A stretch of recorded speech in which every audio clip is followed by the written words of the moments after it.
नारायण नारायण नारायण नारायण। तूफान directed by Rakesh Om Prakash Mehra, वही इसके को प्रोड्यूसर भी है। स्टारिंग फरहान अख्तर, परेश रावल, मृणाल ठाकुर, विजय राज, सुप्रिया पाठक आदि आदि। फिल्म 16 जुलाई को रिलीज़ होने वाली थी, पर इसे 15 जुलाई को ही रात को 10:30 बजे प्राइम वीडियोज़ पर रिलीज़ कर दिया गया था। उससे थोड़ी देर पहले मैंने लोकी का रिव्यू अपलोड किया था, तो उसका रिव्यू अपलोड करने के तुरंत बाद 10:30 बजे मैं इसे देखने के लिए बैठ गया था और करीब रात को 1:30 पौने 2 बजे मैंने इस फिल्म को देखकर कंप्लीट कर दिया था। फिल्म कंप्लीट करने के बाद पहले तो मैंने सोचा था कि इसका एक क्विक रिव्यू मैं इस चैनल पर अपलोड करूंगा और फिर पूरी स्टोरी को डिस्कस करने के लिए एक स्पॉइलर रिव्यू मैं प्रतीक फिल्म थ्योरी चैनल पर अपलोड करूंगा। पर फिर बाद में लगा कि यार इतना इस फिल्म को महत्व देने की, दो वीडियोस बनाने की कोई आवश्यकता नहीं है, तो इसी वीडियो में मैं जितना हो सके सभी बातों को संक्षेप में कवर करने का प्रयास करूंगा। तो इस वीडियो में कुछ स्पॉयलर्स आ सकते हैं। अगर आपको स्टोरी नहीं जाननी है, कुछ भी स्पॉयलर्स आप नहीं चाहते हैं, तो इस वीडियो को आप मत देखिए। आप पहले फिल्म देखिए, उसके बाद ये वीडियो आप देखना। वैसे ट्रेलर में उन्होंने पूरी कहानी को लगभग दिखा दिया है, कुछ छुपाने जैसा वैसे भी है नहीं फिल्म में, पर फिर भी अगर आप स्पॉयलर्स नहीं चाहते हैं तो पहले आप फिल्म देखिए, उसके बाद ही आप हमारे ये वीडियो देखना। अब देखिए, फिल्म कुल मिलाकर 2 घंटे और 41 मिनट की है, पूरी 2.25 घंटे की ये फिल्म है। और इन 2.25 घंटों को मैंने कैसे कंप्लीट किया ये मैं ही जानता हूँ। अब अगर संक्षेप में एक लाइन में मुझे इसका रिव्यू करना हो तो मैं यही कहूँगा कि 3 मिनट के पकाऊ ट्रेलर को उन्होंने 2.25 घंटे तक खींचा है। अब ऐसी पकाऊ, इनटॉलरेबल, अनइंटरेस्टिंग, प्रिडिक्टेबल 2.25 घंटे की फिल्म को अगर आप टॉलरेट कर सकते हैं तो ये फिल्म आपके लिए है। वैसे अगर इसके ट्रेलर को देखकर अगर आपको ये भ्रांति हो गई है, गलतफहमी हो गई है, अगर आपकी ये गलत धारणा बन गई है कि ये कोई बॉक्सिंग से रिलेटेड फिल्म है, तो सबसे पहले तो इस गलत धारणा को उठाकर फेंक दीजिए, क्योंकि बॉक्सिंग तो इस फिल्म का बस एक मुखौटा है, एक फिलर के रूप में उन्होंने बॉक्सिंग को यूज़ किया है। बाकी फिल्म का जो मूल सब्जेक्ट है, कहानी है, मैसेज है, वो कुछ और ही है। बेसिकली मूलतः ये एक ट्रेजिक लव स्टोरी है अजीज अली और डॉक्टर अनन्या प्रभु की। अब ये दोनों किस प्रकार से डॉक्टर अनन्या प्रभु के इस्लामोफोबिक हिंदू पिता नाना प्रभु से और नीच मानसिकता वाले प्यार के दुश्मन समाज से ये दोनों किस प्रकार से लड़ते हैं, यही फिल्म की कहानी है। अब एक एक करके फिल्म के कैरेक्टर्स के बारे में हम चर्चा करते हैं। सबसे पहले अजीज अली के बारे में। अजीज अली को फिल्म की शुरुआत में एक क्रिमिनल दिखाया है। छोटे मोटे पैसों की वसूली करना, गुंडागर्दी करना, मारपीट करना, ऐसे काम वो गैंगस्टर जफर भाई के लिए करता है। अब ये जफर भाई का कैरेक्टर विजय राज ने प्ले किया है। जफर भाई को एक बहुत ही नेक दिल वाला गैंगस्टर दिखाया है। जफर भाई ने ही अजीज अली को बचपन में सड़क से उठाया था, वो अनाथ था। अजीज अली को उन्होंने खून दिया, पाल पोस कर बड़ा किया और अजीज अली के जीवन को एक जीने की नई उम्मीद गैंगस्टर जफर भाई ने ही दी है। तो ऐसा नेक दिल वाला ये गैंगस्टर जफर भाई का कैरेक्टर विजय राज ने प्ले किया है। अब ये जो अजीज अली है वो अनाथ है खुद, इस कारण से फिल्म की शुरुआत में उसे यतीम घर में जाकर वहाँ पर जो अनाथ बच्चे हैं उन्हें अच्छी सीख देते हुए दिखाया है। वो उन बच्चों को वहाँ पर सिखाता है कि हमें आपस में मिलजुल कर रहना है, लड़ना नहीं है, हमें बाहर वालों के साथ में लड़ना है, आपस में नहीं लड़ना है। इस प्रकार से अच्छी सीख अजीज अली का कैरेक्टर उन अनाथ आश्रम के यतीम खाने के बच्चों को देता है। अब अजीज अली का ये जो कैरेक्टर उसे बहुत सेक्युलर दिखाया है। जब वो अनन्या प्रभु के साथ में शादी करता है तो उसके बाद में वो उसका नाम नहीं बदलता, उसका धर्मांतरण नहीं करता है। उसके जिस चौल में वो अजीज अली रहता है वहाँ के मुस्लिम समाज के लोग उसका नाम बदलने के लिए, अनन्या का नाम बदलने के लिए बहुत फोर्स करते हैं, पर वो सबको मना कर देता है कि मैं उसका नाम नहीं बदलूंगा। इसके अलावा अजीज अली के जो कोच है नाना प्रभु, वो हनुमान जी के बहुत बड़े भक्त है। पूरी फिल्म में वो हनुमान जी की जय जयकार करते हैं और अजीज अली भी उनके साथ में जय हनुमान करके हनुमान जी का जय घोष करता है। इसके अलावा भी कुछ ऐसे सीन्स हैं जिनके माध्यम से अजीज अली को बहुत ही सेक्युलर दिखाया है। अब फिल्म की शुरुआत में जब वो क्रिमिनल होता है तो वहाँ पर एक छोटी मोटी मारपीट करते हुए उसे एक चोट लग जाती है और फिर वो आता है डॉक्टर अनन्या प्रभु के पास में। पहली बार वो एक दूसरे से मिलते हैं। अब जो अनन्या प्रभु है वो क्रिमिनल से, गुंडागर्दी करने वालों से, मारपीट करने वालों से बहुत हेट करती है, उनको वो बिल्कुल भी पसंद नहीं करती।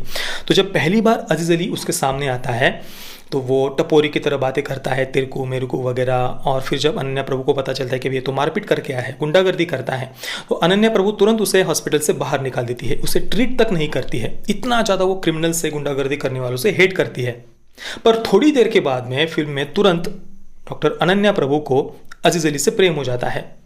हालांकि इसके पीछे का कोई प्रॉपर रीज़न या लॉजिक तो उन्होंने नहीं दिया है, क्योंकि अनन्या प्रभु एक बहुत ही पढ़ी लिखी डॉक्टर है, एजुकेटेड है, और वो ऐसे गुंडागर्दी करने वाले, एक्सटॉर्शन करने वाले, पैसे वगैरह की वसूली करने वाले व्यक्ति से कैसे प्रेम करती है, इसके पीछे कोई भी प्रॉपर रीज़न उन्होंने नहीं दिया है। पर चलिए फिर भी हम मान लेते हैं कि उन दोनों को आपस में प्रेम हो जाता है। इसके बाद दूसरी तरफ है डॉक्टर अनन्या प्रभु के पिता का पात्र नाना प्रभु का, जिन्हें मुंबई का सबसे बढ़िया कोच बताया है, उनसे बढ़िया बॉक्सिंग कोई नहीं सिखा सकता। नाना प्रभु हनुमान जी के बहुत बड़े भक्त हैं, पूरी फिल्म में वो हनुमान जी की जय जयकार करते हैं। और ऐसे नाना प्रभु को फिल्म में बहुत ही ज़्यादा इस्लामोफोबिक दिखाया है। वो मुस्लिम समाज से बहुत ज़्यादा हेट करते हैं, नफरत करते हैं, बहुत गंदी गंदी गालियाँ और बहुत गंदे गंदे शब्द वो मुस्लिम समाज के लिए फिल्म में उपयोग करते हैं। अब ये जो नाना प्रभु है, उनकी जो पत्नी है, उनकी एक आतंकवादी हमले में, बम धमाके में मृत्यु हो गई थी और इस कारण से मुस्लिम समाज के प्रति उनके मन में इतना द्वेष है, ऐसा बताया है।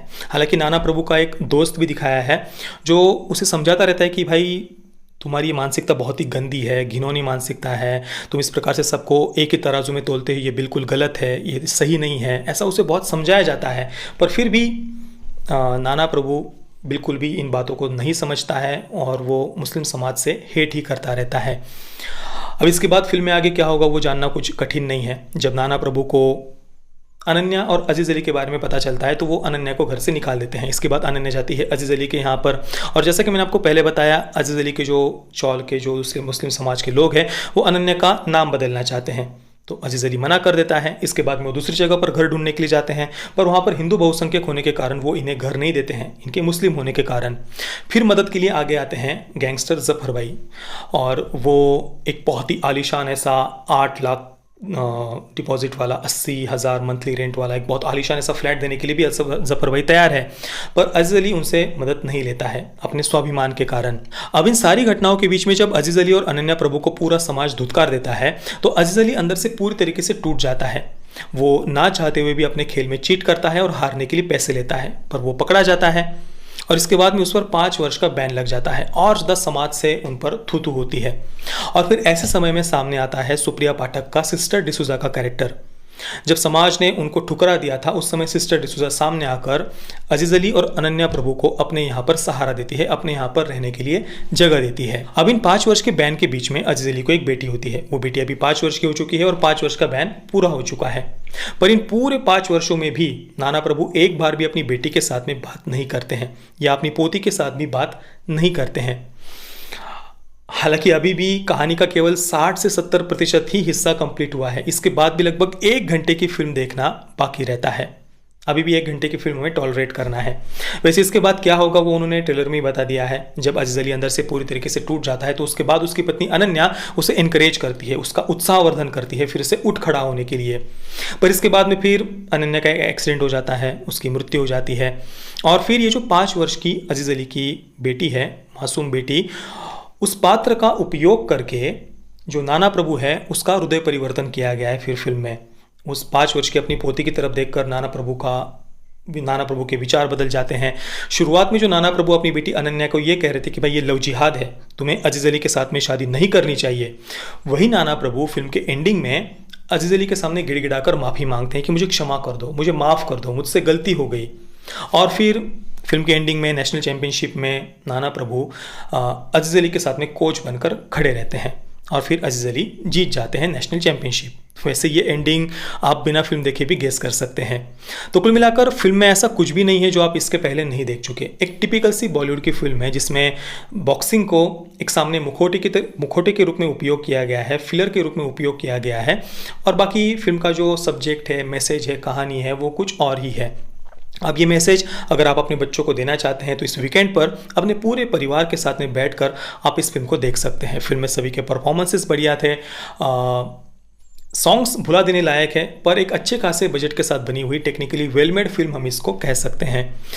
मैं तूफान को दूंगा 3 out of 10 stars. Parental guidance की बात करें तो फिल्म में कोई सेक्स नहीं है, न्यूडिटी नहीं है, कुछ रोमांटिक सीन्स है और बॉक्सिंग है तो वायलेंस तो होगा ही, और कुछ अभद्र भाषा का उपयोग किया गया है जो टपोरी भाषा, तेरे को मेरे को वगैरह इस प्रकार की। 13+ की रेटिंग दी गई है और सेंसर बोर्ड ने इसे यूएस सर्टिफिकेट दिया है। तो सेंसर बोर्ड के अनुसार अगर आप अपने पूरे परिवार के साथ में बैठकर देखना चाहें तो इसे देख सकते हैं।